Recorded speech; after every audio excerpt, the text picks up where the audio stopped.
Why the FA Cup retains its magic.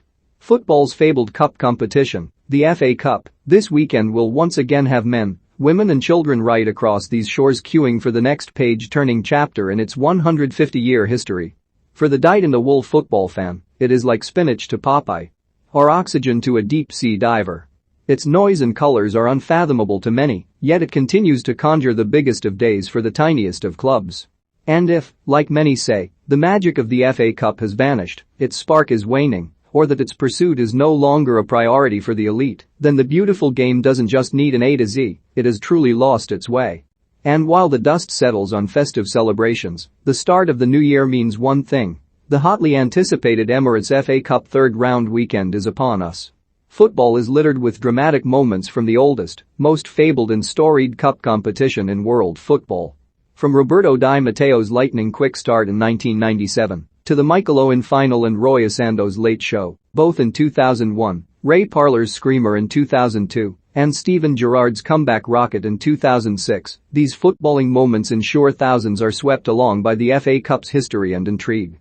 Players of all ages and varying abilities may have thought their chances of a box office fixture at a Coliseum-like stadium, under the floodlights, on terrestrial TV, had gone. But no, cue the driving wind, pouring rain, porta-cabins, muddy, bobbly pitches, all presided over by a stronghold of football's most loyal and passionate servants. It's almost a level playing field, where everybody gets the same chance. Binmen take on household names, international players talk tactics over garden fences, hopes are dashed, dreams are made. This weekend, the juggernaut that is Pep Guardiola's all-conquering, record-breaking Manchester City side rolls into Swindon Town, themselves once a Premier League side some 27 years ago. Under the film-set sheen of the county ground's Friday night lights, Swindon manager Ben Garner, whose coaching philosophy is centered around intelligence, technique and the tactical elements of the game, gets to pit his wits, by proxy, against the best of the modern era, Guardiola. And in what other walks of life would this spellbinding mismatch be afforded the opportunity to unfold? Garner, whose side are fifth in League Two following well-documented financial troubles which took the club to the brink of bankruptcy, are now looking up as opposed to down, but come up against the reigning champions of England and European runners-up. And that is but just one yarn in the cup's rich tapestry. Take non-league Chesterfield, who will load up 6,000 fans and head to the nation's capital to take on football's European champions, Chelsea.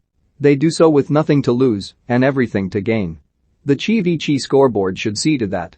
Tired legs is the buzzword du jour in the Derbyshire market town. Liverpool, Tottenham and then the mighty Spirites, the National League leaders, all in a week and a half, and after a couple of tough years, the excitement is palpable in Kidderminster, with the lowest-ranked club left in the competition, currently fifth in National League One, taking on Championship side Reading.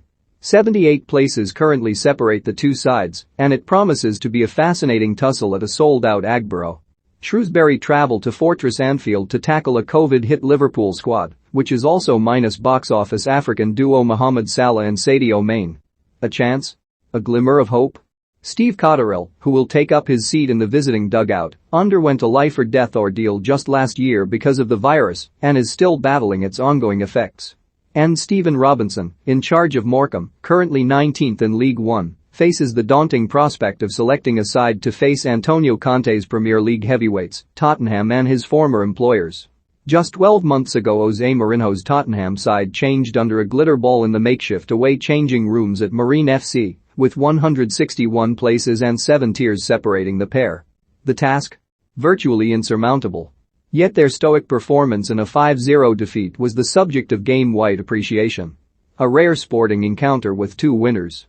So although only one club can lift the trophy, all those taking part are lifted by the idea. And while everything around the FA Cup has evolved, its idea conceived 150 years ago remains modern football's one constant. Champagne, ticker tape and pyrotechnics greeted eventual 2021 winners Leicester City, with Thai businessman turned chairman Ayuwat Srivaddhanaprabha completing the set of domestic trophies but more importantly, realizing his late father's dream. Another chapter. And that's the way it is. Hereford in 1972. Wimbledon in 1988. Wrexham in 1992. Bradford in 2015. And Wigan in 2013. Football days that clamp onto the respective life events of fans like limpets. So, even if the big clubs do consider it a brief pause among more urgent matters at the top and bottom of the Premier League, there will always be magic. Please visit our betting tips page for the best bets of the day.